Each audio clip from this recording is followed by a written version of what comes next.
Et bonsoir tout le monde, bonsoir Daniel, bonsoir Mathis, Salut. bonsoir Et aux bonsoir. passionnés de la data, bonsoir aux passionnés du foot. Très heureux, monsieur, d'être avec vous ce soir. Comment Super. allez-vous?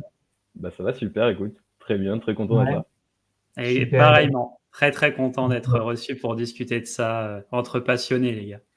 Exactement, exactement. Franchement, c'est super. Très, très heureux. Je pense que beaucoup d'entre vous dans le chat ont eu des frissons. On en discutait tous les trois avec Elsa aussi, qui est en backup dans le chat privé. Des frissons, la musique, les frissons. Donc, en tant que Les supporter émotions. marseillais, pas trop l'occasion d'entendre souvent, donc on a C'est pu clair. la mettre. On a pu la mettre. Voilà. Alors, avant de commencer, on aime bien faire un petit test à chaque fois. Pour ceux qui sont présents sur le live, on est une quarantaine, je vois. J'ai pas les stats sur Twitter, mais ceux qui sont présents, s'ils pouvaient juste nous dire si c'est OK pour vous, si vous nous entendez bien, si tout est OK, faites-nous le savoir. Dites-nous si vous êtes présents ou pas. En tout cas, le temps que tout le monde nous dise si on nous entend bien. Daniel, merci beaucoup d'avoir accepté notre invitation. Merci de prendre du temps pour venir sur ce live, parler de ta passion, parler data, parler foot. C'est très, très sympa de ta part. Merci beaucoup. Ah, je t'en prie, merci à vous, les gars, de me Alors, recevoir. Et c'est toujours un Bon, plaisir. Franchement, c'est ma passion, donc il n'y a pas de souci. ouais, vous allez voir tout au long du live, Daniel est un très grand passionné. Alors, ne le challengez pas sur la partie data, ok. s'il vous plaît, la partie technique. On va surtout challenger sur la partie foot ensemble. Et nous, on prendra la partie technique à notre charge avec Mathis. Mm. Mais dans l'idée, voilà. Donc, je vois que, en effet, on nous entend bien. Marie-Julien nous entend très bien. Thibaut aussi. On a un LinkedIn user, comme à chaque live, qui est présent, qui nous dit que tout est OK. Donc, c'est super. On est ensemble, messieurs, pour une petite heure, pour justement décrypter le foot par la data.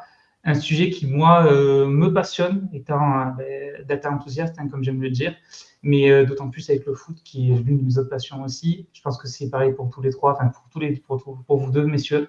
Ça nous C'est clair. anime tous les trois. Donc, n'hésitez pas dans les commentaires à poser des questions, à rendre ça interactif. On prévoit une petite session à la fin de 10-15 minutes pour échanger avec vous. Donc, vraiment, n'hésitez pas, on affichera vos questions à l'écran et on pourra discuter ensemble de tout ça. Donc, ensemble pour une petite heure jusqu'à 19 heures. Si on voit qu'il y a beaucoup de questions, on pourra un peu déborder. Mais le but, c'est que ça ne déborde pas trop non plus. On a des vies après.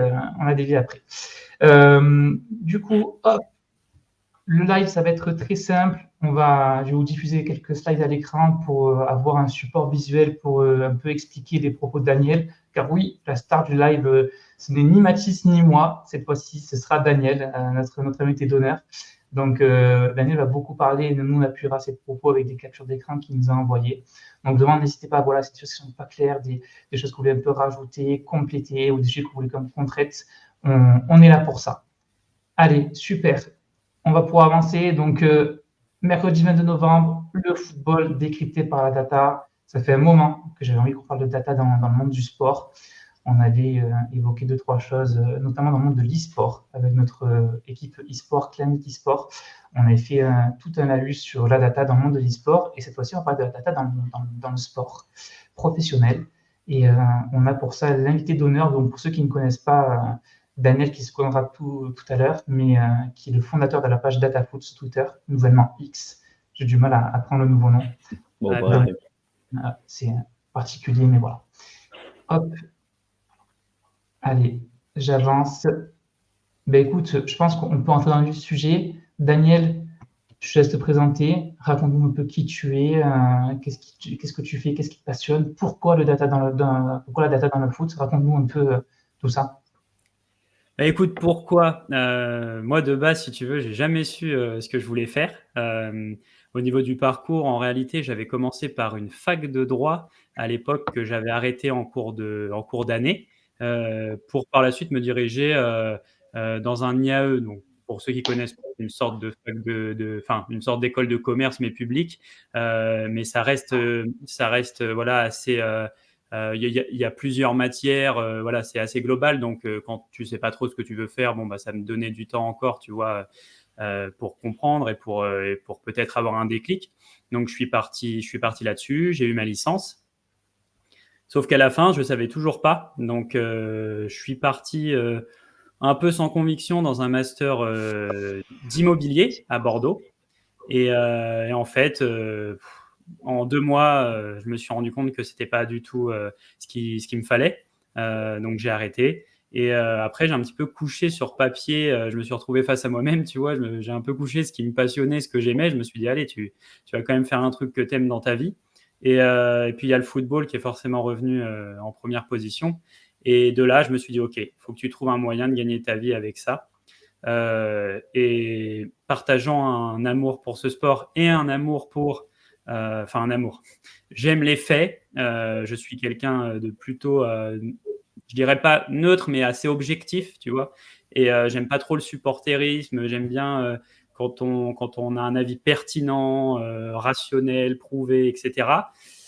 De fil en aiguille, c'est comme ça que j'ai développé cette page Twitter dont on a parlé, on reparlera peut-être. Et du coup, ce projet, là, ça va faire 3 ans. Donc, de base, j'avais un travail à côté.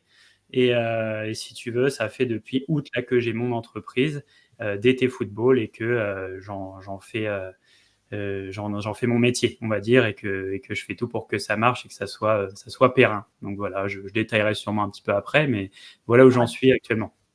C'est super intéressant parce que ça montre aussi, on l'a vu ensemble, Mathis, ça met beaucoup de monde aujourd'hui souhaite se lancer dans la data et parfois on ne sait pas par où commencer et ça peut être aussi une des portes potentielles, le sport et le foot notamment, pour entrer, et on le verra, parce que toi, tu as surtout des compétences, tu comprends vraiment le monde footballistique et tu appliques tout ça à la data, donc c'est pas l'inverse, et c'est là toute l'importance aussi, c'est là toute la pertinence de tes interventions, donc ça peut être pour tous celles et ceux qui souhaitent faire de la reconversion dans la data.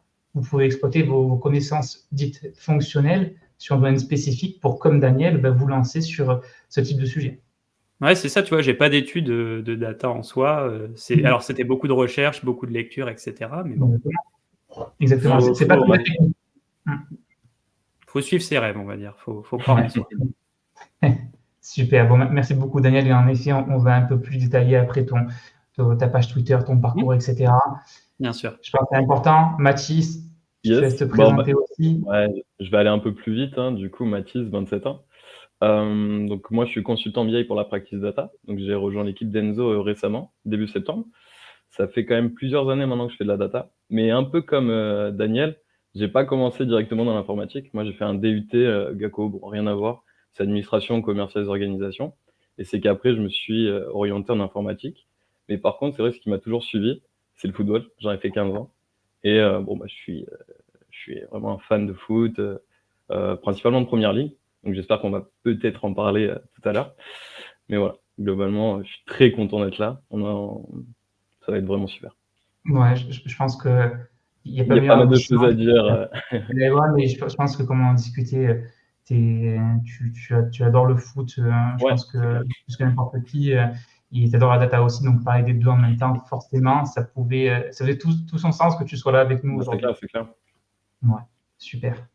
Et du coup, moi, pour me présenter très rapidement, donc Enzo Rido, practice leader data chez Clannic. Donc, au même titre que Mathis, je suis donc moi responsable de la practice data, qui est le centre d'expertise du groupe Clannic. Un petit laïus rapide sur Clannic pour celles et ceux qui ne connaîtraient pas, qui seraient présents sur live, qui ne connaîtraient pas. On est une ESN de base marseillaise, qui a été créée sur Marseille. On est à côté du Vélodrome, d'ailleurs, Daniel, pour ton information. Il y a 200-300 mètres du Vélodrome de mémoire, oui. Donc, il y a pire comme cadre de travail. Et voilà, moi, du coup, je suis en charge de toute relève data qu'on porte au niveau du groupe, au niveau national et international. Je pense que voilà, on va s'arrêter là. Le but, c'est pas de trop approfondir nos profils. On aura l'occasion de se présenter. Mais dans l'idée, voilà, comme Mathis, moi, passionné de data depuis toujours, ça fait 10 ans que j'en fais.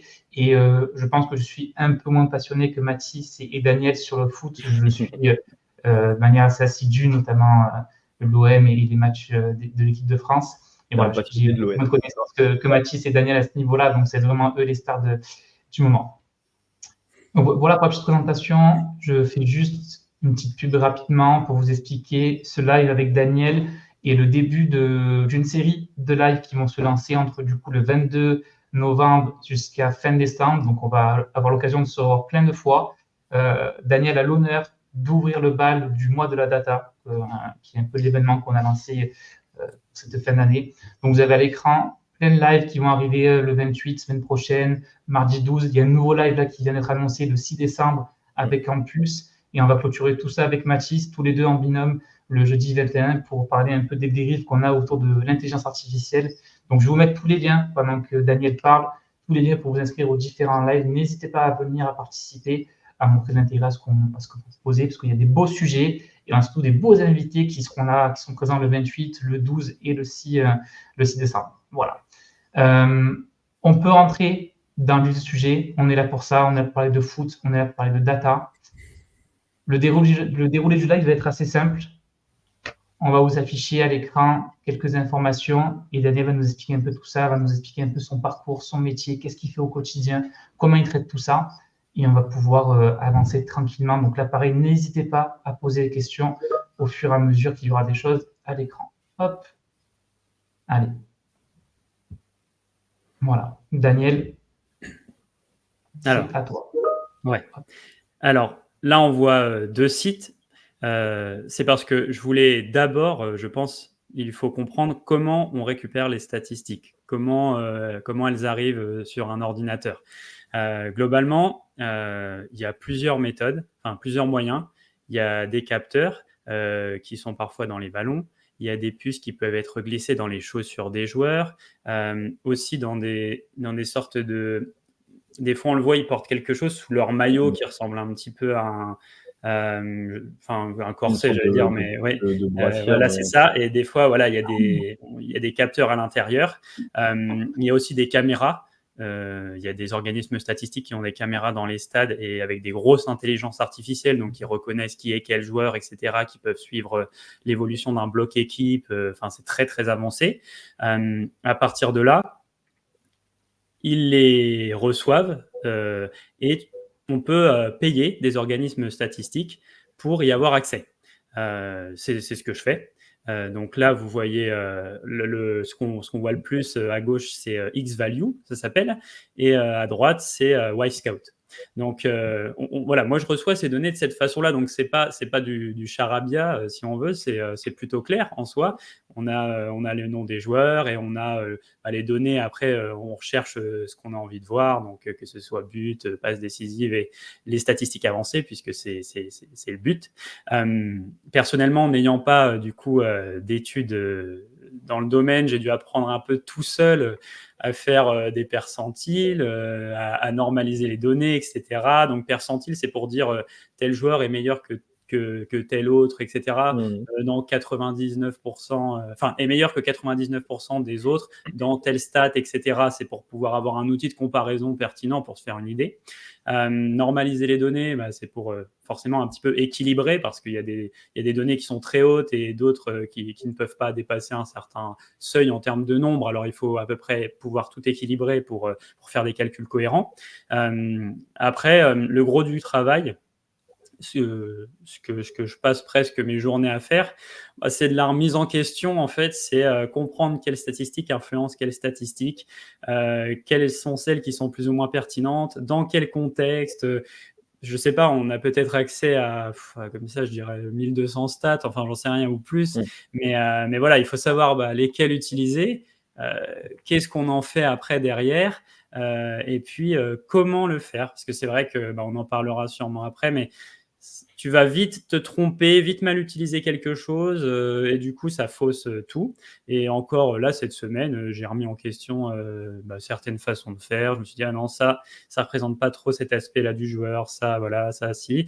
Donc voilà, je reçois les données, je les traite, et après, je réfléchis beaucoup à qu'est-ce qui est vraiment pertinent, et qu'est-ce qui est lié à quelle chose, voilà, de façon à être le plus objectif, le plus pertinent possible. Vous connaissiez, vous les gars, ces sites-là, ou ce genre de truc? Alors moi, je connaissais un site, mais c'est pas basé sur justement, tu vois, tu as parlé des éléments dans le ballon, au niveau du dossard, des trucs comme ça. Moi, c'était plus au niveau de la caméra. Alors je crois que caméra, c'est Skill Corner, je crois, si je dis pas de bêtises. C'est une entreprise française, mais voilà, globalement, mais c'est que des statistiques de match. Toi, j'imagine qu'il y a peut-être des stats au niveau des entraînements, des trucs comme ça? Non, j'ai pas les statistiques des entraînements. Ça, je pense. Alors, sans m'avancer, je pense qu'il y a que les clubs qui les ont. Oui, bon, ça paraît logique. les sites comme ça, tu récupères les statistiques de match aussi. À la limite, la différence, c'est que quand le grand public veut avoir accès, parce qu'il y a des sites de ce genre-là gratuits, bon, il y a moins de D'accord. données et tu as moins de championnats. Tu vois, moi, j'ai les deuxième divisions, même les 3 ou 4e divisions, etc. Donc, ça se fait plutôt sur ça, la Ouais. différence. Et tu as globalement, même à l'international, non? Je veux dire, si tu veux chercher une équipe au Brésil ou même, Mm. je sais pas, en Argentine et tout, tu auras quand même des joueurs, tu auras de la Ouais. stat, tu auras de la Oui, data, quoi. oui. Il y a, il y Ouais, a, c'est il y a énormément de championnats, énormément. Donc, ouais, ça, c'est bien. j'imagine. Et du coup, ouais, pour revenir, sur le logiciel, du coup, c'est quoi? C'est un système, d'abonnement, en fait? Oui, c'est ça. En fait, tu payes, alors c'est toi qui choisis, soit c'est mensuel, soit c'est annuel. L'annuel, revient moins cher, Ouais, donc ouais, bah, forcément. je paye, annuellement, alors, si vous voulez un ordre d'idée, c'est entre, selon les offres que tu vas vouloir, c'est entre 300 et 3 000 € à peu près, tout cumulé, le package, pas un seul site, mais la Wisecout, en fait, ça va dépendre de si tu veux avoir accès aux, aux À extraits toutes les datas ou vidéo. pas, quoi? Oui, mais aux Ah! extraits vidéo, ce qui est très important, tu payes beaucoup plus en fait. C'est parce qu'il y a sûrement des licences ou j'en sais rien. Mais du coup, tu vois, tu veux juste les stats, ça va te coûter, je sais pas, 600. Tu vas avoir les extraits vidéo. Si tu peux avoir 1 heure et demie d'extraits vidéo par mois, c'est déjà 800 par exemple. Et si tu veux illimité, j'ai pas encore demandé, là j'y pense, mais bon, à mon avis, ça va tarifer pas mal, je pense. Ouais. D'accord. OK. Ouais, Non, super parce cool. que là, on voit que les données, c'est vraiment l'heure noire du XXIe siècle, notamment dans Non, le mais c'est foot, clair, hein. qui est, je crois qu'il pèse plus de 15 ou 20 milliards, un truc du genre, et Mmh. 4 des plus grosses équipes représentent quasiment 6 milliards ou 5 milliards, enfin, c'est énormissime. Donc, Ça on se rend m'étonne compte pas. que la data, enfin, ça m'étonne même pas les que tu m'annonces parce que c'est de l'or pour les entreprises. Donc, moi, tu vois, je connaissais pas forcément ces sites. Moi, j'ai eu la chance de rencontrer une entreprise qui a développé, enfin, rencontré dans un salon sur l'IA à Cannes, typiquement, qui a développé, il s'appelle Footbar de mémoire, qui a développé un petit capteur que tu mets au niveau de ton mollet. De ton mollet. Alors, c'est plus pour les, de ce que j'ai compris, c'est plus pour les amateurs que pour les professionnels. Mais Bah, c'est pour voilà, identifier les enjeux. X-Value, ils Voilà. font ça pour les protèges tibia. Donc, Ben ça, voilà, c'est vraiment quelque chose que tu mets autour de ton mollet. Donc, je présume qu'après, ça va être intégré au niveau du protège tibia. Mais voilà, pour voir ta puissance de frappe, combien de frappes Mm. tu as mis, combien de passes tu as fait, il va détecter en fonction de la puissance que tu mets dans le ballon, ben, quelle typologie, est-ce que c'est une passe, une frappe ou quoi que ce soit. Donc, moi, je ne connaissais pas forcément ces sites, mais on voit bien que typiquement, toi, la donnée, en fait, quand tu la récupères, elle est déjà préparée au Elle est final, déjà c'est ça? préparée, ouais. Voilà, on te mâche le travail, je récupère pas des codes, quoi. Ok, et Ouais, tu ouais. récupères ça sur un Excel, c'est ça, en fait, au Après, tu final? exportes ouais, t'as des boutons, exporter en Excel, j'exporte en Excel, et c'est via Excel que j'ai un petit peu appris à faire mes propres méthodes pour m'en sortir, Ouais, on va dire. Ok. Ouais, c'est ce qu'on voit, le fameux view full list, en fait, avec le c'est petit ça, c'est logo ça. de Excel, tu cliques dessus et tu Absolument. peux voir le détail, en fait. Mm. Ok, C'est ça. ok, super intéressant, super intéressant. Donc là, on voit que typiquement, demain, si on veut se lancer dans ce domaine-là, bon, hormis payer un abonnement qui peut être plus ou moins conséquent, les données sont accessibles au final. Oui, Ça- alors en fait, là, tu vois, pour X-Value, donc, bah, si tu ne payes pas, tu as les 5 premiers championnats et tu as bah, le top 5. Tu vois, là, ce qu'on voit, bah, tu ne verras pas plus. Tu verras les 5 meilleurs dans chaque chose. Wisecout, D'accord. c'est pas accessible gratuitement. Et tu as, en fait, la plupart des sites gratuits utilisent Opta. Donc, Opta, qui est très connu dans le monde de la data. Oui. En fait, Opta, sûrement bah, pour se faire connaître encore plus, pour se développer encore plus, donnent, ils ne les donnent pas, mais permettent à des sites gratuits de diffuser leurs données, certaines, alors ils contrôlent, voilà, pas tout, mais donc via SofaScore, par exemple, FotMob, qui sont assez connus, FBref, et ça permet, si tu veux, moi là, ça fait que depuis que j'ai mon entreprise, donc août, que je paye. Avant, je m'en suis sorti sans, tu vois. Mais si tu veux Ok, passer un step et notamment faire des percentiles, faire de l'analyse de Ouais. données individuelles, etc., des trucs très développés, bon là, tu es obligé de payer. ok, ok. Super intéressant. Ben, là, on voit que l'impact de la data, il est pharaonique, hein.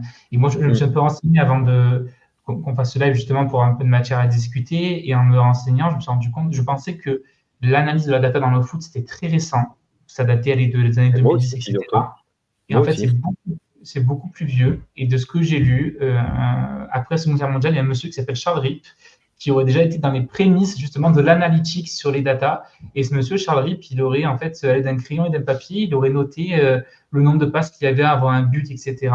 Et on aurait déjà des statistiques. Donc on se rend compte qu'en fait, même sans parler de technique, on avait déjà une notion de comment la data, comment récupérer de l'information, de la donnée, je peux en tirer des conclusions sur une stratégie, sur une formation, peu importe, sur une équipe, pour optimiser ou performer un peu plus efficacement. Bon, de mémoire, ce que j'ai lu, ces conclusions, elles ont été un peu démontées par d'autres auteurs dans ce domaine-là, mais on voit que typiquement, la data était un allié déjà dès le début pour certains clubs.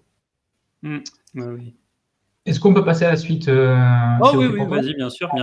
Bah oui, Hop. c'est la suite logique en fait. Qu'est-ce que j'en fais moi du coup quel est le but de mon activité alors là, comme vous le voyez, c'est un screen de mon compte Twitter. Donc voilà, moi, principalement, là où j'ai commencé, c'est partage et vulgarisation de ces données sur Twitter.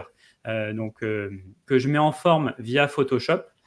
J'ai eu de la chance, une fois un été, il faisait pas beau, je savais pas vraiment quoi faire. Je me suis dit, si je peux apprendre une compétence qui me servira, autant que je le fasse. J'ai appris à utiliser Photoshop. Et bah, ça tombe bien parce qu'aujourd'hui, du coup, c'est comme ça que je le mets en forme. Et surtout dans la data, mais tu le vois en général dans le marketing, etc., la forme, ça compte énormément. Et quand on veut vulgariser, quand on veut transmettre, c'est essentiel. Il faut trouver un moyen de le faire, que ce soit accrocheur et facile à comprendre.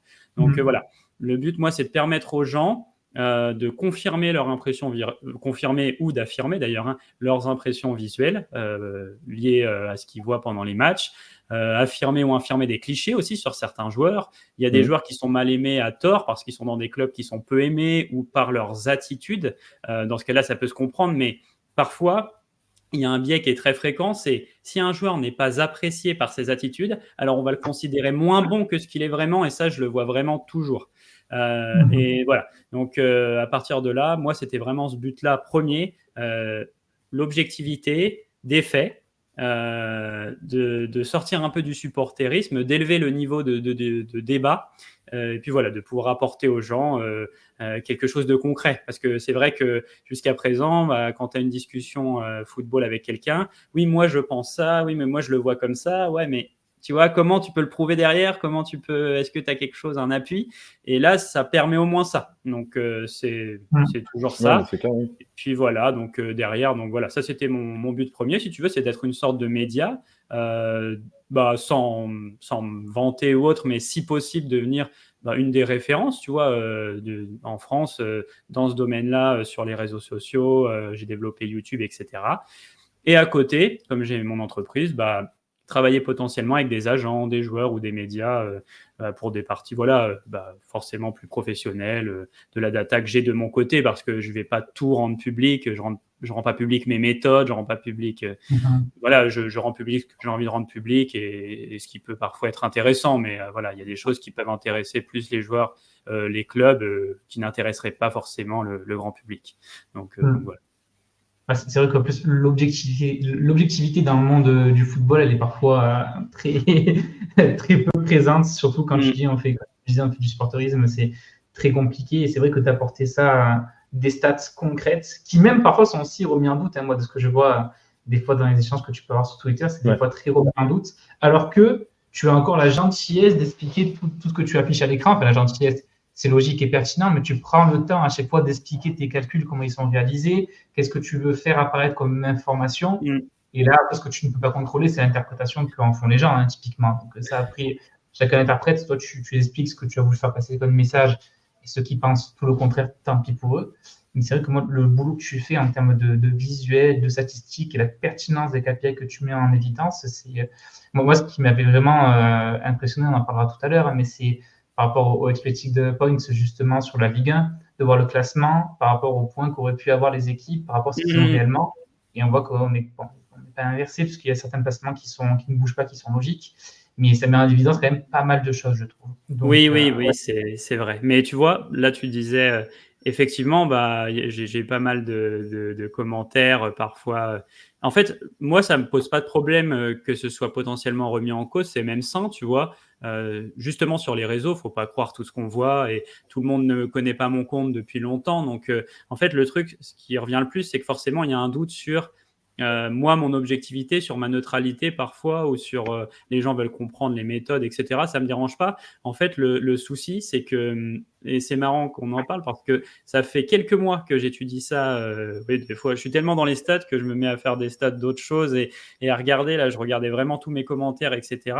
Et en fait, vraiment, 90% des commentaires que j'ai qui remettent en cause ou un peu négatifs, etc., ça va être des gens soit qui ont mal lu, soit qui ont mal compris, soit qui, dans tous les cas, ne voudront pas comprendre, tu vois, qui sont un peu C'est dans ça. un Ils se déni. voilent Ils la ont, face. Ouais, ils ont leur décision avant même que tu expliques, donc là, c'est inutile et il n'y a pas de débat possible. Ça m'arrive, oui, 5% du temps, que certaines personnes, parfois, mettent des commentaires. Et des fois, même, j'ai remis en question ma façon de faire en disant, ah oui, oui, non, c'est pas bête, parce que voilà, je suis pas parfait, loin de là. Bien sûr. Mais non, c'est qu'en fait, ce qui, parfois, peut m'embêter, c'est qu'il y a un grand manque d'effort, en fait. Le nombre de fois où je vois que la personne n'a juste pas lu, en fait, pas lu mes explications. Bah, des fois, je lui dis, enfin, c'est écrit au-dessus, quoi. Tu vois, enfin, t'as juste à lire. Ouais, vraiment. Moi, je paye des trucs. Je travaille toute la journée dessus. Je te donne ça gratuitement, tu vois, et ça me fait plaisir. Mais fais juste peut-être l'effort de lire, tu vois, 30 secondes, tu vois. Parce qu'après, Ouais, moi, je Ouais. vais derrière être un peu embêté, tu vois, de voir quelqu'un qui critique pour rien Parce- alors qu'il aurait juste ouais, eu à lire. ça touche toujours un peu l'ego, malgré tout. Donc, Mm. ok. Bon, allez, je C'est passe Twitter, à c'est les réseaux. C'est les réseaux. ouais, c'est Twitter. Je peux passer à la slide suivante, c'est bon, c'est OK Oui, pour bien toi? sûr, vas-y. Oui, on va Allez, rentrer super. dans le sujet, ça va être intéressant. Yes. On va expliquer un peu. Alors là, c'était pour illustrer donc à quoi ça sert finalement tout ça. Alors, on a l'étude de données individuelle et collective. Ici, vous avez l'étude de données individuelle, donc 2 exemples. À gauche, c'est un travail que j'ai fait pour Web Girondin, un média sur les Girondins de Bordeaux avec qui je travaille. Donc l'analyse d'un match, d'un joueur par rapport aux statistiques moyennes de sa saison. Et en réalité, les analyses individuelles, elles permettent de jauger le niveau de performance, du coup, donc via par exemple aussi les percentiles, comme j'expliquais, comprendre les points forts, les points faibles, les confirmer. Ça permet également, plus globalement au club aussi, de dénicher des talents dans les championnats qui sont moins en vue, forcément, que la plupart des gens ne regardent pas à la télé. Et on le voit en plus de plus en plus, hein, on le dit de temps en temps, ils sont allés recruter un joueur au Danemark, en Suède, etc. Et en général, ceux qui s'occupent de la data et qui le font vraiment bien, quand ils ont un départ aussi d'un joueur important dans l'équipe, eh bien, ils vont essayer de rechercher dans les datas le joueur qui correspond le plus à ce profil, en fait, au profil de joueur via les statistiques. Donc, est-ce que c'est un joueur qui a plus des qualités athlétiques? Est-ce que c'est un joueur qui va avoir plus des qualités cognitives? Il est fort en passe, il est quoi? Il est fort en dribble, il attaque, il défend. Donc voilà, on va, grâce à tout l'ensemble de statistiques, on peut dresser des profils de joueurs, des niveaux de performance, et via des algorithmes, etc., on va pouvoir retrouver, quand nous on perd un joueur, quand on vend un joueur, on va pouvoir retrouver le joueur, on va dire, qui lui correspond le plus. Un club qui fait très bien ça, c'est le RC Lens. Ils sont plutôt doués pour essayer de trouver des profils similaires. Il n'y a pas longtemps, ils ont remplacé Fofana par Diouf, là, le jeune qui est arrivé. Alors ça va mettre du temps, hein. Parfois ça peut ne pas marcher, évidemment. Voilà, va falloir qu'ils prennent confiance, il est jeune encore, etc. Mais en fait, leur gros point commun, c'est ce qu'on appelle, alors ce que moi j'appelle, chacun a ses noms, mais j'appelle ça des progresseurs par la course. Donc c'est des joueurs qui remontent beaucoup les ballons via des courses, qui font gagner des mètres, gratter du terrain, des joueurs qui ont un gros volume de jeu. Donc voilà, eux, ils ont bien réussi à cibler, ils l'ont ciblé pour d'autres recrutements également. Et puis, plus globalement, les data analystes, ils vont rechercher, ils vont faire cette liste de joueurs dont je vous parlais qui correspondent le mieux aux besoins. C'est pas forcément toujours pour remplacer un joueur, hein, ça peut juste être un manque. On constate dans l'équipe qu'il manque un créateur, un bon buteur, un bon finisseur, etc. Eh bien, on va regarder. Les data analysts vont faire une liste souvent de joueurs, une sélection via les données. Et après, souvent, on va avoir des clubs qui vont envoyer des scouts les voir en réel. Puisque c'est ce qu'on dit toujours, il faut il faut le check-up visuel et le check-up data. Oui, c'est vrai. Ouais, Il faut j'ai les fait deux. un visuel super intéressant sur le scouting, justement, avec une pyramide inversée, où on voyait justement cette pyramide-là, en haut, la data, pour épurer, justement, identifier tout de suite, au niveau Mhm. statistique, des joueurs qui ressortent. Et ensuite, de mémoire, c'était les vidéos, ensuite aller le voir en live, en direct, et ensuite les interviews et rencontrer la personne. Ouais, Donc, C'est c'est ça. en ça. effet, c'est pas que la data qui compte. C'est un premier indicateur, mais il y a pas que ça qui compte, typiquement. Bah Non, ouais, je bien pense qu'il y a sûr. aussi la mentalité, tu vois, la mentalité des joueurs, savoir comment ils réagissent sur le terrain quand tu les connais pas trop et tout. Je pense que c'est là l'importance d'un scout, quoi. Ouais, et Ouais. d'ailleurs, il y a des clubs, tu vois, il y a des clubs qui, je crois que c'était, je sais pas si c'était pas Brighton, ils avaient envoyé des scouts pour repérer un joueur, et en fait, en fin de match, eh ben, ils sont allés faire une proposition à un autre joueur, finalement, tu vois, de l'équipe, parce qu'en fait, sur le terrain, non, ils se sont dit, ouais, tu vois, le feeling n'était pas forcément positif, mais Mm. ils en ont découvert un autre. Pour moi, c'est surtout enfin, pour moi, pour tous, en fait, c'est un grand gain de temps. Tu vois, c'est comme là, l'intelligence artificielle, que ce soit ChatGPT, etc., bah, ça te fait gagner du temps, en fait, c'est le but. Et là, en fait, bah, déjà, tu gagnes du temps, tu as au bout de tes doigts, tu as, je sais pas, 300-400 championnats, je ne sais pas combien de milliers de joueurs. Bah, ce serait bête de s'en priver, tu vois. Donc, ça va te faire gagner énormément de temps. Et puis derrière, tu peux envoyer des scouts compétents pour repérer. Et puis, effectivement, il faut de l'humain parce qu'on sait que le foot, ça dépend aussi beaucoup de l'homme que tu as en face de toi. Combien de joueurs ont gâché leur carrière parce qu'ils n'étaient pas sérieux, ils n'avaient pas un entourage sain ou des conditions physiques. Tu vois, derrière, ils n'avaient pas une hygiène de vie qui suivait. Donc, c'est ultra important. Tu vois, ça se transmet pas forcément dans les stats. Donc, enfin, tu peux avoir les Non, données de c'est clair. blessures, etc. Mais il y a quand même tu vois, un petit feeling, un ressenti quand tu parles aux gars. Et Complètement.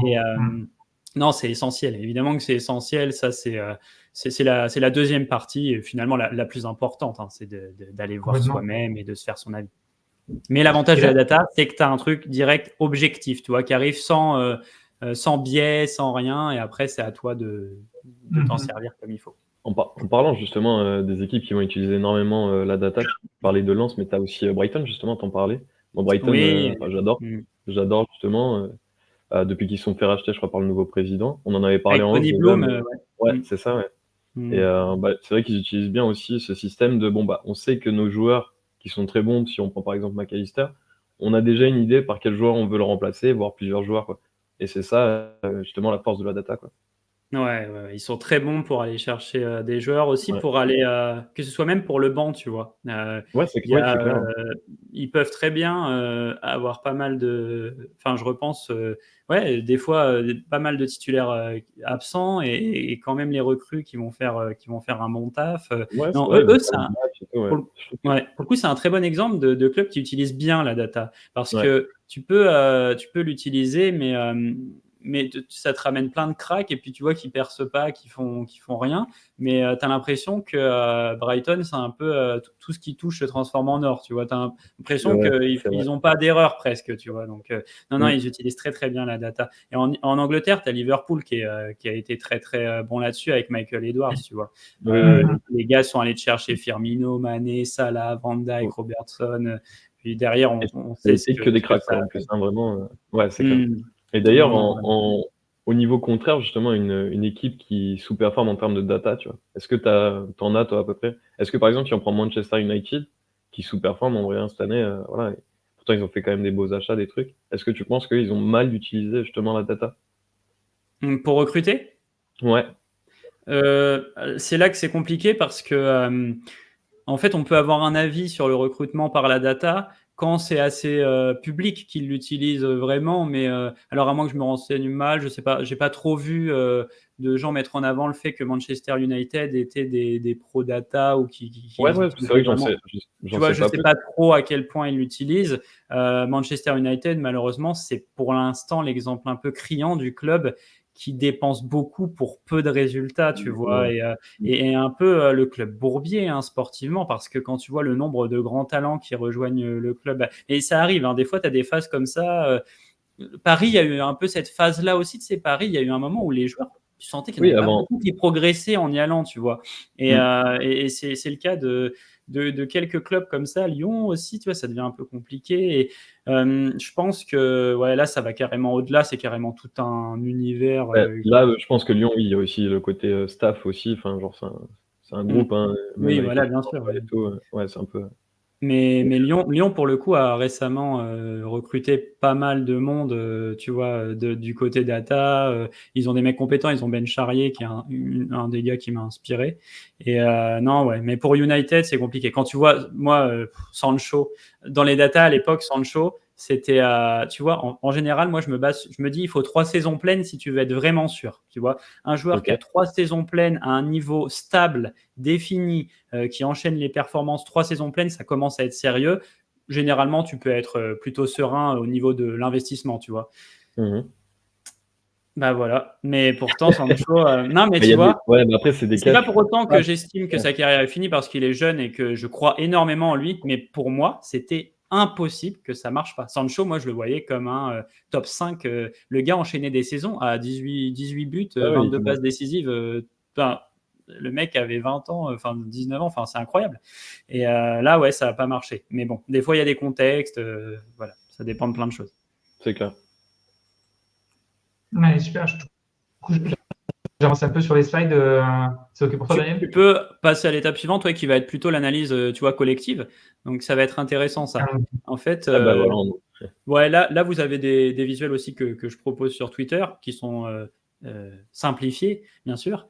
Les données collectives dans le football, dans la data, ça permet beaucoup de choses. Mais ça permet surtout d'avoir un second niveau de lecture qui est essentiel pour l'analyse des matchs et de la performance. Je vous prends un exemple. Tout à l'heure, je parlais de Lens.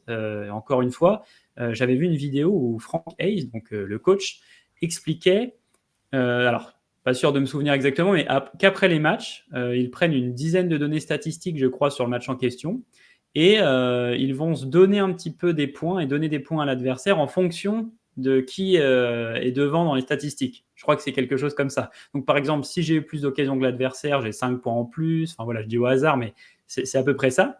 Et au final, ça donne une sorte de note du match, si tu veux. Et par exemple, si tu as perdu le match 3-1, mais que la note du match, on va dire, à la fin, c'est 50-10, ok, tu vois, tu peux peut-être un peu relativiser. Tu vois, faut pas être dans le culte du résultat tout le temps. Il faut aller voir au-delà. Si tu bases le football juste sur ok, on a perdu, on a gagné, t'es mort, tu vas arriver à rien. Tu Ouais, vois. c'est clair. Donc, Ouais, ce qu'il faut faire, parfois tu perds 3-1. Tes joueurs ont manqué 10 occasions face au but. C'était un match horrible en termes de. Ou alors tu as manqué de réalisme, ou ton c'est ça, oui, gardien, oui. c'était tout ce que l'adversaire faisait, ça rentrait, tu vois. Donc, ça, c'est important. C'est l'analyse d'après-match. C'est d'aller voir au-delà de pouvoir relativiser parfois une défaite ou une victoire aussi. Tu vois, des fois, tu te dis on a été beaucoup plus fort, mais on a manqué de réalisme. Mais parfois, c'est l'inverse. Et parfois, il n'y a pas besoin de remettre en question, ça va. Et puis voilà. Mais voilà. Donc, c'est pour ça aussi, c'est lié à ça que je t'ai fait le visuel là sur les expected points que tu peux montrer dès à présent si tu le souhaites.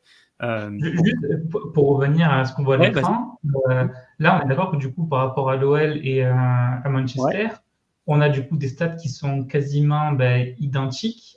On voit que par rapport au classement, etc., parce que sur moi, en fait, à l'écran, c'est par exemple au niveau du style offensif, sur les relances du gardien, Mm. l'OL est 11e sur l'ensemble des équipes de Ligue 1. C'est ça? On En voit? fait, il y a 10 équipes euh, dans lesquelles le gardien relance plus court que l'OL. Mhm. Tu vois. Et D'accord. alors, c'est à l'inverse dans les occasions concédées, tu vois. Occasion Ok. concédée, quand tu es premier, c'est positif. En fait, mon visuel est toujours positif si tu vas vers Mhm. le premier. Donc, être 15e, c'est dans le sens négatif, tu vois. Donc, sachant qu'il y a Ok. 18 équipes, tu vois, il y a que 3 équipes qui concèdent plus d'occasions que Lyon cette saison. Mais en fait, Ok. ce genre de visuel, alors là, c'est simplifié. Si je le fais pour des professionnels, ça va être plus complexe.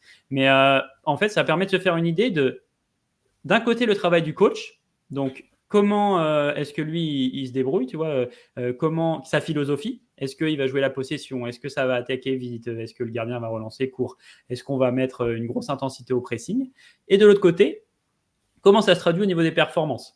Donc, tu vois, par exemple, imaginons que dans occasion offensive, bah d'ailleurs, c'est plus ou moins le cas, mais tu vois, ils sont ils sont meilleurs en occasion qu'en efficacité. Et ça traduit un manque de confiance en général. Ça veut dire que, ouais, ils pourraient être mieux, tu vois, ils sont pas si mal offensivement, mais c'est juste que dès qu'ils arrivent devant le but, la plupart du temps, ça manque.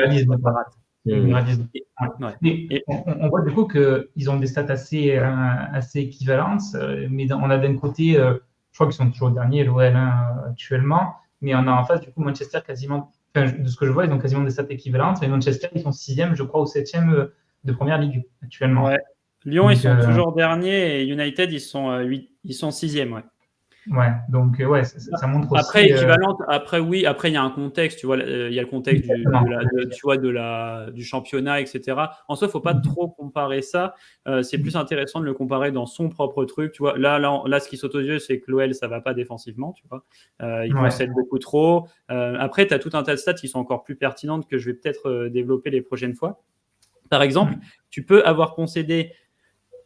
Excuse-moi. Tu peux avoir concédé assez peu d'occasions. C'est le cas, tu vois, par exemple, le Barça, il concède assez peu, mais la qualité des occasions qu'ils concèdent, c'est-à-dire quand ils en concèdent, c'est des occasions assez fortes. Et ça, c'est très intéressant d'aller le chercher aussi. Parce que le but, quand même, au football, c'est que tu ne laisses pas des occasions trop évidentes à ton adversaire, tu vois.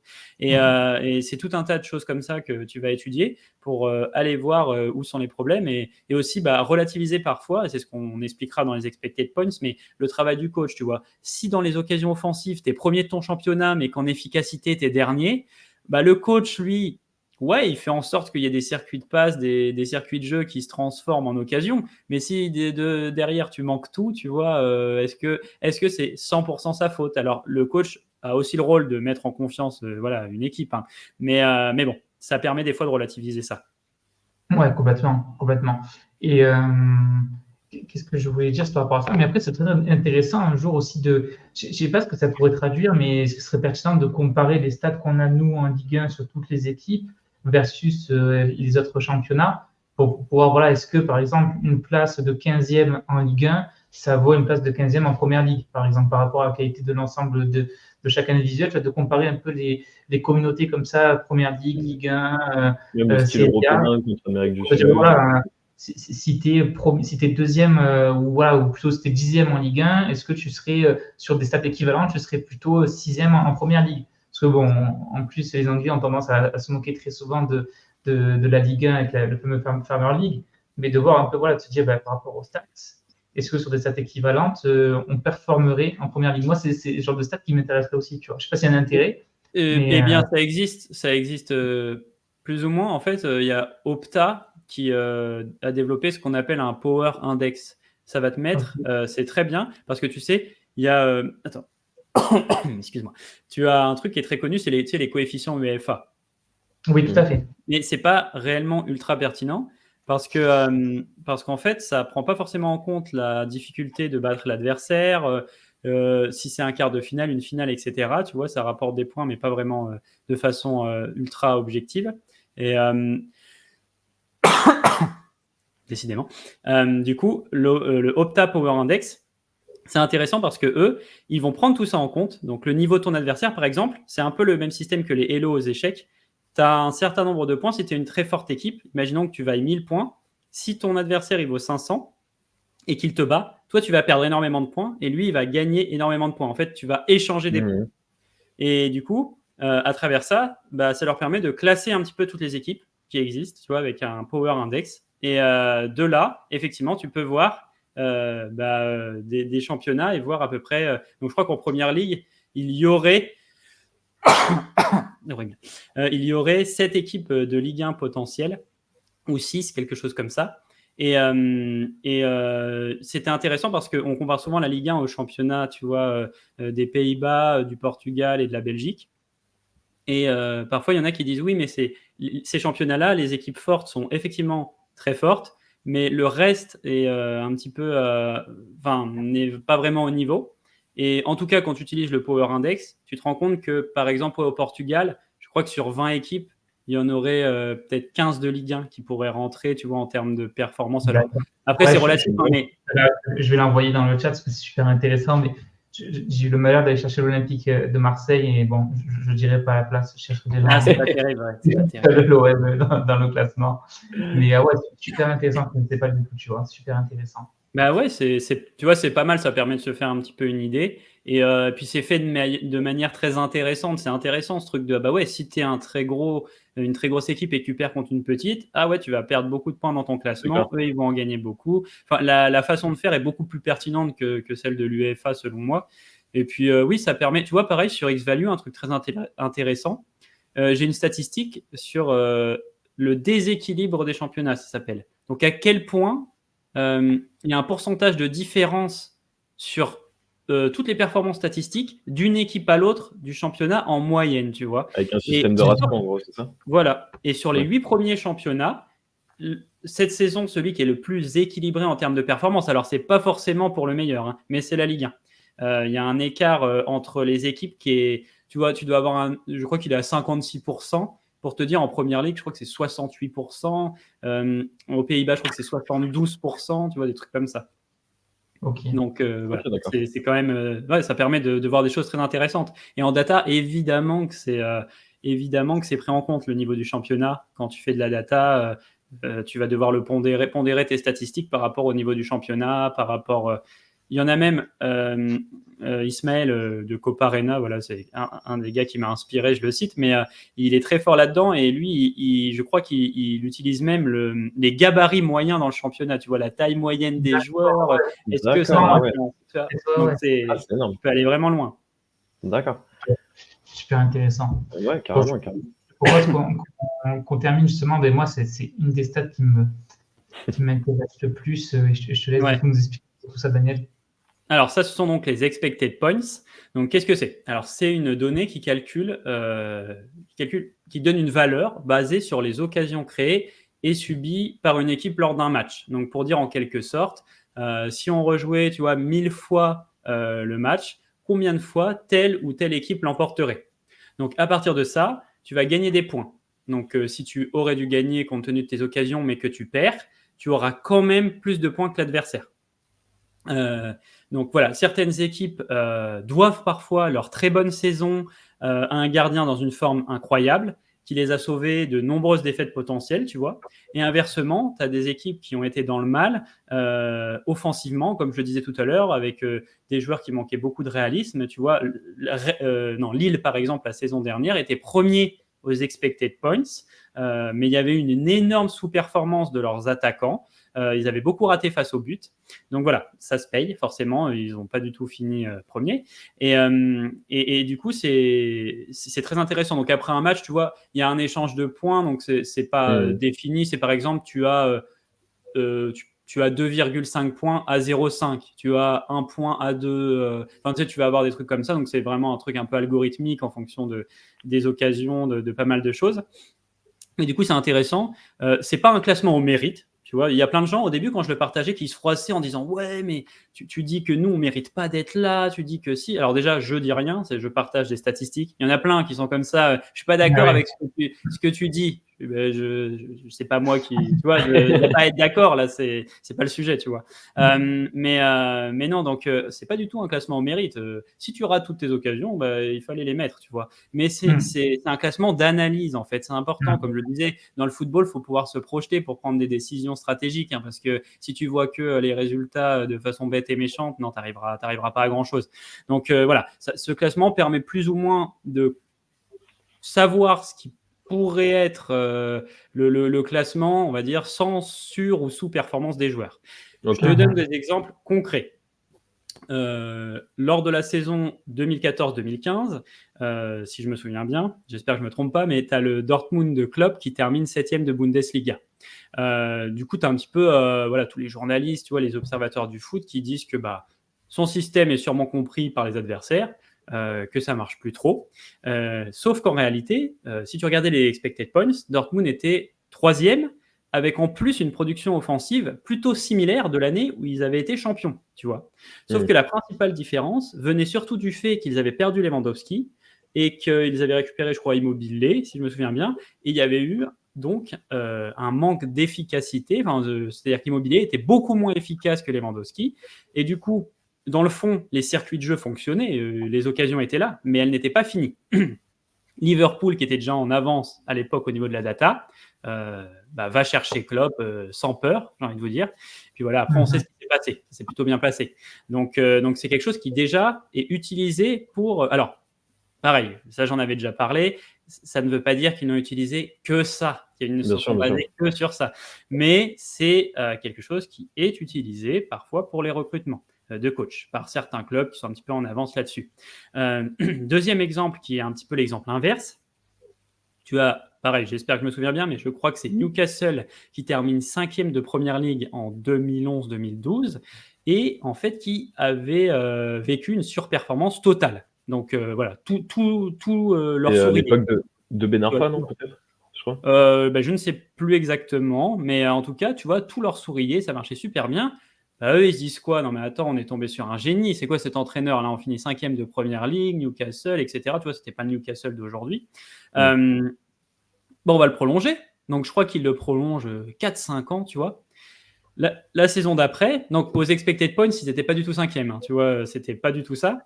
La saison d'après, 16e, en ayant une production similaire à l'année où ils avaient été 5e, tu vois. Sauf que cette fois, il y avait moins de réussite. Et là, les regrets.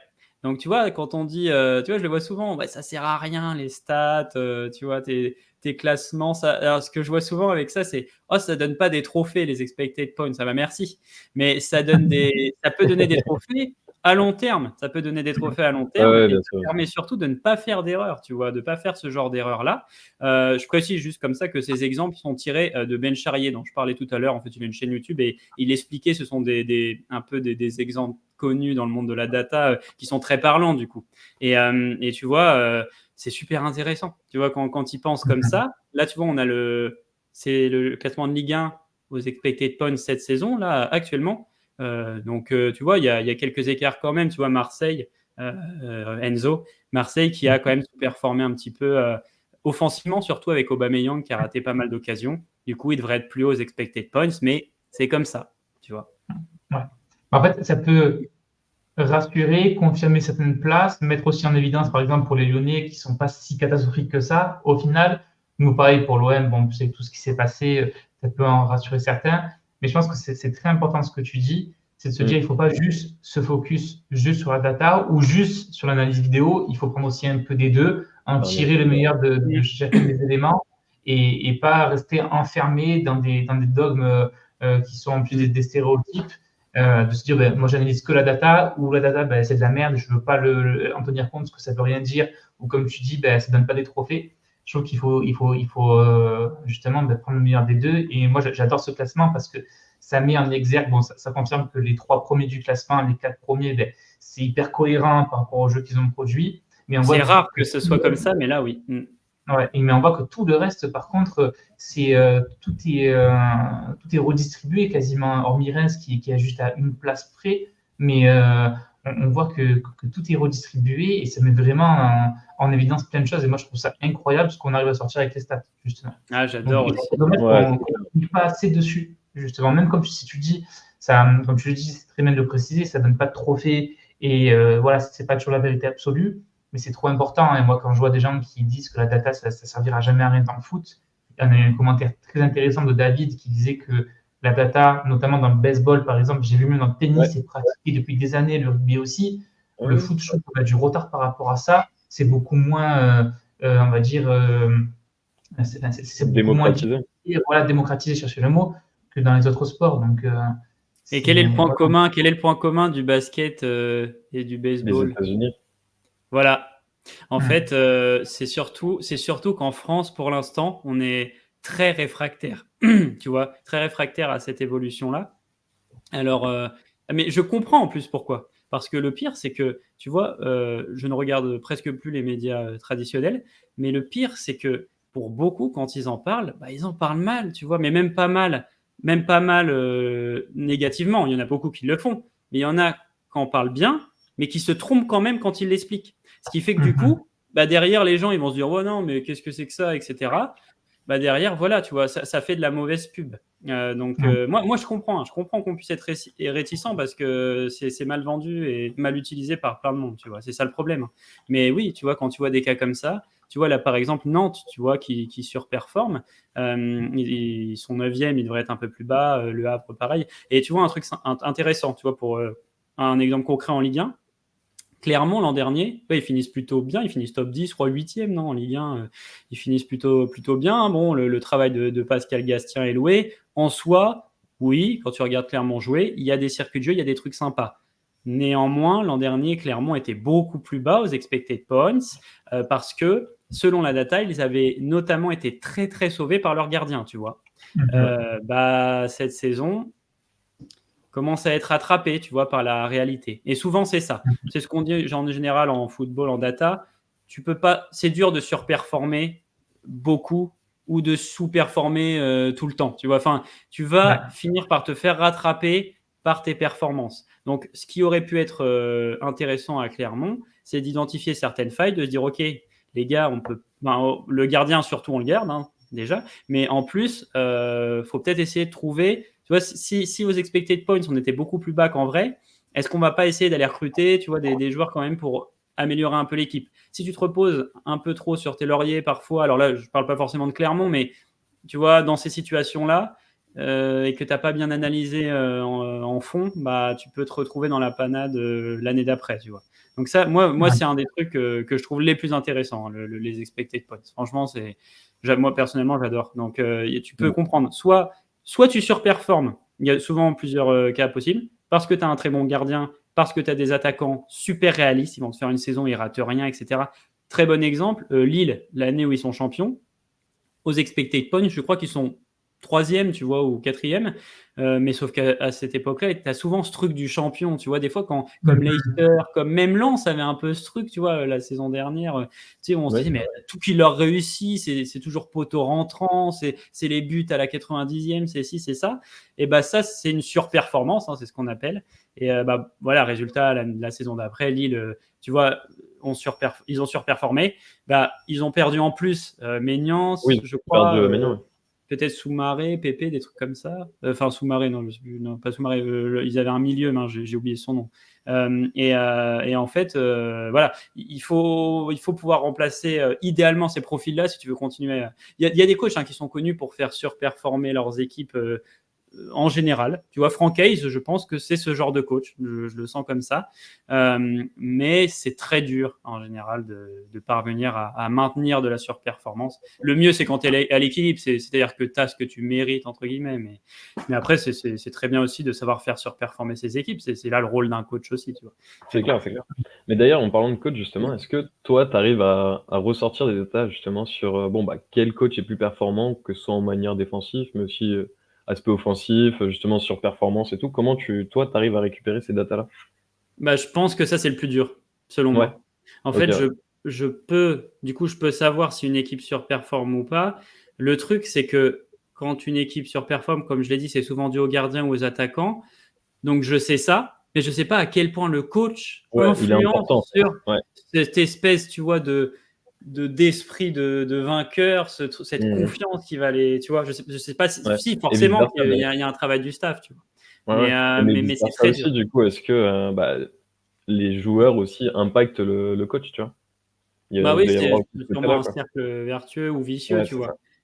La confiance dans le football, on sait à quel point ça joue. Mais globalement, non. Moi, ce que je fais avec les data. Ce que tu disais, c'est que tu as besoin quasiment de 3 ans pour être sûr que la stat que tu ressortes elle soit pertinente. C'est mon avis personnel. Voilà, c'est pendant 3 ans, tu as le même entraîneur. Et après, tu as une autre stat pendant 3 ans où tu peux comparer les deux, où tu peux te dire si oui ou non il y a un impact. Mais quand je vois par exemple l'OM, on change d'entraîneur tous les 3 mois, c'est compliqué de savoir si oui ou non sa méthodologie de jeu, sa vision de jeu, elle a un réel impact sur les statistiques au final.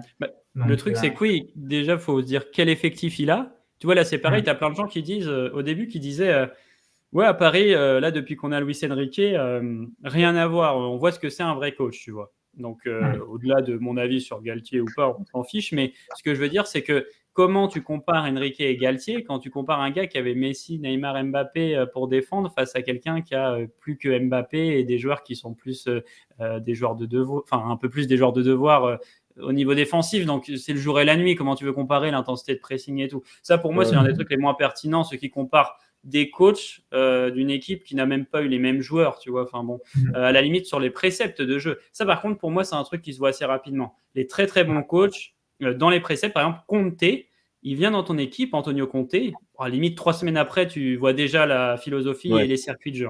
Mais ouais, tu as ces coachs-là. Tu vois la data, comme on voyait tout à l'heure, elle va me permettre de connaître le style d'un coach. Tu vois, c'est plutôt défense offensive, garder le haute, ballon. pressing et possession. Par contre, de là à juger la qualité d'un coach, non, ça c'est dur. Ce serait comme juger aussi un peu les qualités humaines d'un joueur. Tu vois, je peux pas trop avec la data.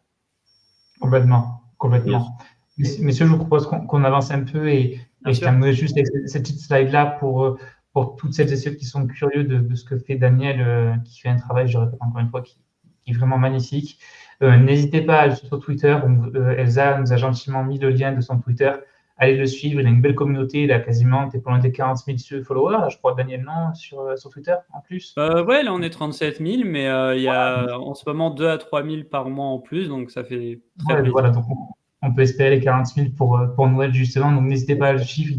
En plus, généralement, tu mets les stats des matchs qui sont en cours, qui viennent se jouer la veille, donc c'est toujours pertinent de voir un peu les équivalences de ce qu'on a pu voir en vidéo et de voir ce que ça ressort en statistique. Moi, je m'amuse très souvent à le faire, donc c'est super sympa. Voilà. Surtout quand tu es passionné du foot, quoi. Complètement. Ouais, c'est ça, un peu global. Je fais réaction de match et stade global. Voilà, donc n'hésitez pas à le suivre. On va traiter rapidement les questions. Il n'y en a pas beaucoup, donc là, c'est votre dernière chance pour en poser. Mais on a une question de Sarah qui nous demandait, hop, je vais juste repasser comme ça, supprimer mon écran. Hop. Sarah qui demandait comment les données sont récupérées. Donc là, Daniel, je réponds pour toi, mais c'est des exports Excel, ce que tu disais justement, depuis le site. Tu en fais de l'Excel et toi, tu le retravailles après de ton côté pour mettre un niveau tout ça. D'ailleurs, oui, une petite question, je vais rebondir dessus. Est-ce que tu peux automatiser justement l'exportation des données? Est-ce que c'est possible ou pas? Ça, quand tu as fait des études de data, etc. Non, mais je veux dire, est-ce que ton logiciel, si tu les contactes, tu peux leur demander. Ah oui, tu peux faire du scrapping, si on peut dire ça comme ça. Tu vois, absolument, tous ceux que je connais, moi, dans le milieu de la data, font ça, hein, absolument. D'ailleurs, quand on parle en privé, ils me disent l'enfer, toi, que tu dois vivre, parce que tu vois, moi, je dois mettre à jour toutes les semaines, à la main, tu vois, tous mes. Mais donc effectivement, la tâche est un peu plus dure, mais évidemment que c'est possible, heureusement. Ok, d'accord. Super. On avait une question, alors j'ai ni son nom ni son prénom, c'est le fameux LinkedIn user qui. Alors, c'est pas une question, c'est plutôt une remarque qui disait qu'en début, il y a un film sur la data avec Brad Pitt qui s'appelle Le Stratège. Moneyball en anglais, justement. C'est en effet qui est incroyable. Je sais pas ce que tu en penses, toi, Daniel, si tu l'as vu ou pas. Mais, vous aussi, vous l'avez vu, Oui. Moi, avec John Hale aussi. Du coup, c'est lui qui fait le data analyst. Forcément, je l'ai vu, oui, du coup, oui. Ça fait partie des trucs, d'ailleurs, qui m'ont un peu donné. Forcément. Ça m'étonne pas. Peut-être un jour dans la film sur Daniel aussi, hein, on ne sait pas. C'est possible. On aurait été les premiers à l'interviewer. Les précurseurs. C'est ça. Et on a une dernière question qui est sur les expected goals. Quelles données permettent de les avoir? Quelles données? Quel site? Non, je présume, mais en fait, c'est à partir de quoi tu le calcules, en fait, je pense. Comment c'est calculé? Alors, c'est marrant, je m'attendais à cette question parce que c'est l'une des questions qui revient le plus quand on parle de la data quand même. Les expected goals, si tu veux, l'organisme statistique a enregistré toutes les frappes. Je pense que ça va être au 21e siècle, disons. Donc, ils ont toutes les frappes qui ont été faites dans le foot au 21e siècle, tu vois. Donc, je sais pas, d'en avoir des millions. Et à partir de là, ils savent qu'à tel ou tel point du terrain, sur toutes les frappes qu'il y a eu, du coup, il y a tant de % de chances de marquer. C'est-à-dire qu'à cet endroit-là, si tu frappes, 11 fois sur 100, ça finit en but, tu vois. Et ça, du coup, c'est ça qui permet de... Alors, c'est pour ça que moi, j'appelle ça souvent ratio d'occasion offensif, parce que ça a été un peu traduit en but attendu, mais je trouve ça un peu faux, parce que ça veut tout et rien dire. C'est-à-dire que tu peux atteindre 1 de expected goals parce que tu as tiré 10 fois au bord de la surface, parce que à peu près bord de surface, c'est 0,10 expected goals à peu près, tu vois. En général, ça rentre une fois sur 10, un tir à cet endroit-là. Mais tu peux avoir un d'expected goals parce que tu as eu 3 fois des occasions à 0,30 expected goals, qui en data en général désigne une occasion assez grosse. Ça fait une chance sur 3 que ça rentre. Et du coup, si tu as eu 3 occasions comme ça vaut beaucoup mieux que 10 occasions hors de la surface. D'où l'intérêt, Tu vois, quand on dit les limites de la data, c'est une bonne question parce que pour moi, il n'y en a pas vraiment. La data, les limites, elles sont humaines en fait. C'est ça le truc. C'est que ça vient pas de la data, ça vient des gens qui les analysent, tu vois. Moi, c'est Il faut aller l'interprétation plus du loin. plan, en fait. C'est de comment tu t'en sors, tu vois. Parce que des chiffres, comment ça, des chiffres, oui, c'est pas trompeur, c'est des chiffres, tu vois. Et qu'est-ce que toi t'en fais derrière, comment tu les interprètes. Et là, ça, c'est un bon exemple. Tu peux avoir un de XG en ayant eu 3 grosses occasions ou 10 moyennes. Donc, ouais, en fait, ils se basent sur tout un ensemble de données. Et petite précision comme ça, mais les expected goals, contrairement à ce que pas mal pensent, ça ne désigne pas la qualité d'une frappe. C'est la qualité d'une occasion à un endroit sur le terrain. La frappe, ça a deux noms, soit XGOT, soit PSXG. Et en fait, là, c'est une fois que le ballon est frappé par le joueur, combien il y a de pourcents de chances que ça rentre dans le but selon la puissance de la frappe, l'endroit où elle arrive dans le but. Et c'est comme ça notamment qu'on analyse les performances des gardiens en data. Est-ce que, alors qu'elle avait 90% de chances de rentrer, s'il l'a arrêté, voilà, c'est un top arrêt, tu vois. Tu vois, c'est ce genre de choses-là. D'accord. C'est vrai qu'on n'a pas trop ce stat-là dont on parle des clean sheets, etc. Mais on n'a pas du coup la qualité des arrêts au final. Ouais, moi je le sors des fois sur mon compte, j'appelle ça pourcentage de surperformance sur sa ligne. C'est-à-dire que je vais voir tous les matchs du gardien et je regarde le nombre de fois où il a encaissé moins de buts que ce qu'il aurait dû, tu vois, encaisser selon les stats, et le nombre de fois où, à l'inverse, il en a encaissé plus. Et du coup, je vais avoir un peu un ratio de régularité, tu vois. 65% des matchs sont en surperformance, par exemple, des choses comme ça. Ça me permet de mettre un peu en perspective les gardiens. Ouais, en lumière. Ouais.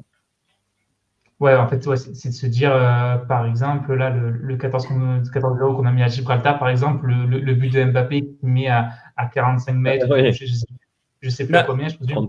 Le but de Mbappé n'a pas un fort XG, c'est un bon exemple. Il n'y a pas beaucoup d'expected goals parce que l'endroit d'où il tire, ça doit être 0,1 XG, tu vois, une chance sur 100 que ça rentre.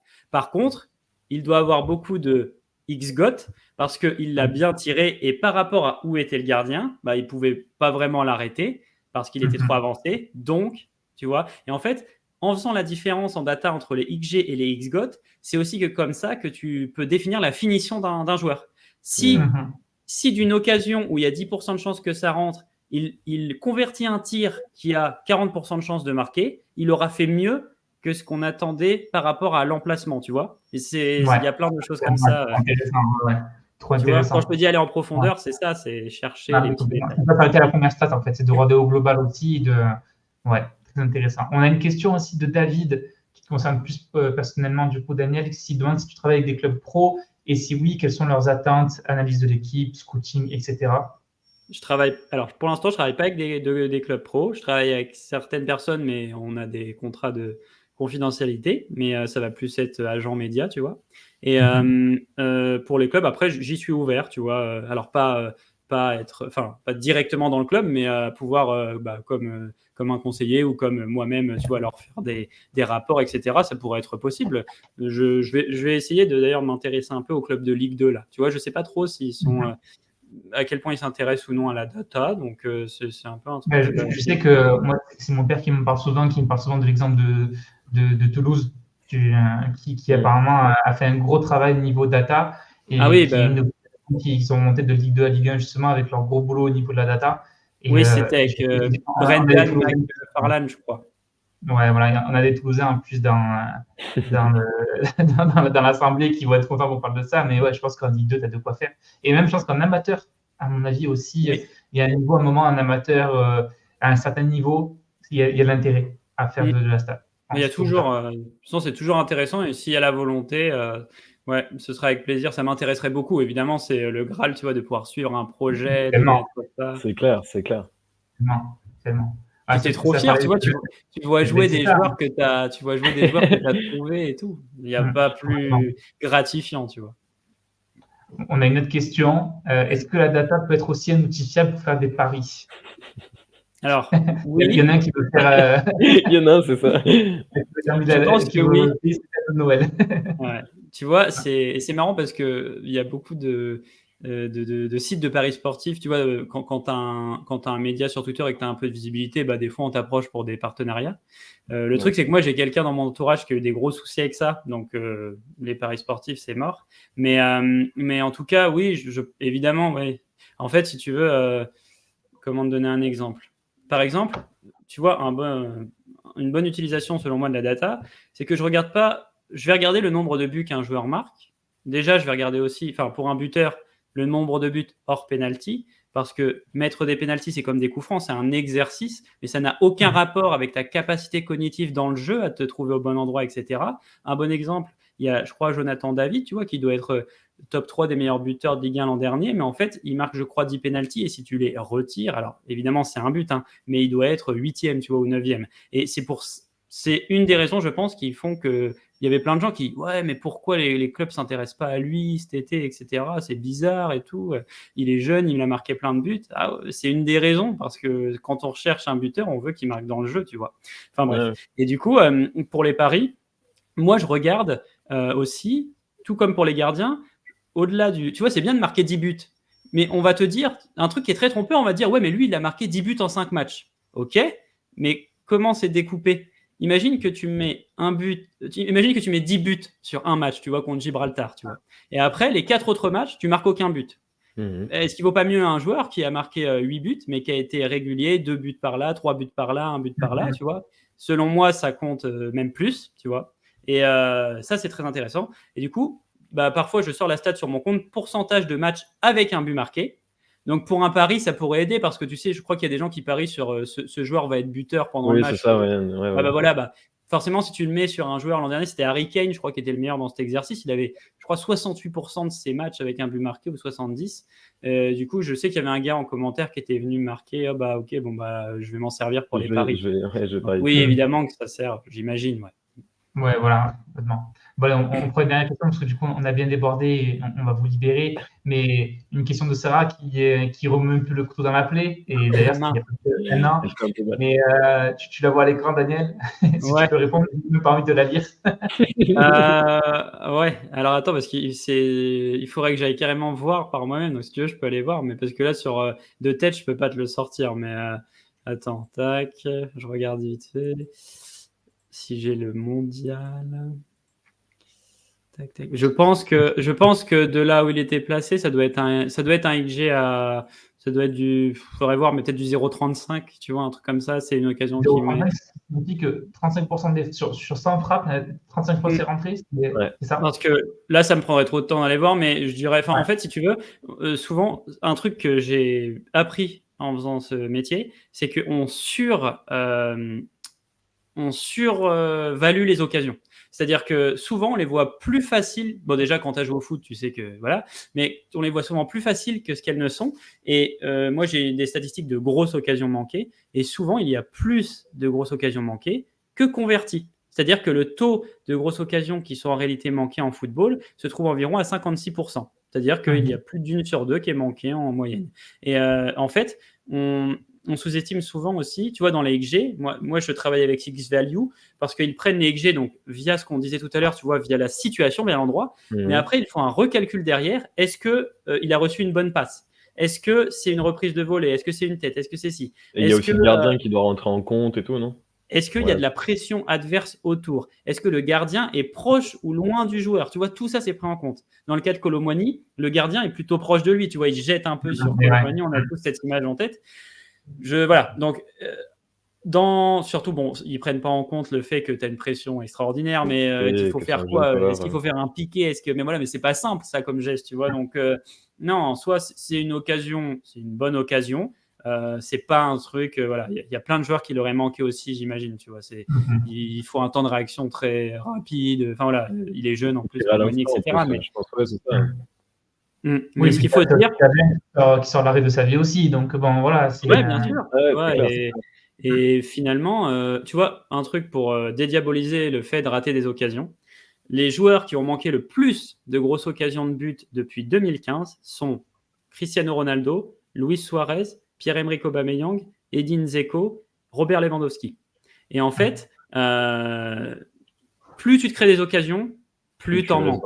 C'est très rare de se créer énormément d'occasions et de ne pas en manquer beaucoup. Je crois qu'il y a Kane et Messi qui font exception à la règle. Il y a quelques joueurs comme ça, mais c'est très très rare. Tu vois, par exemple, avec Haaland peut-être l'année dernière. Ouais.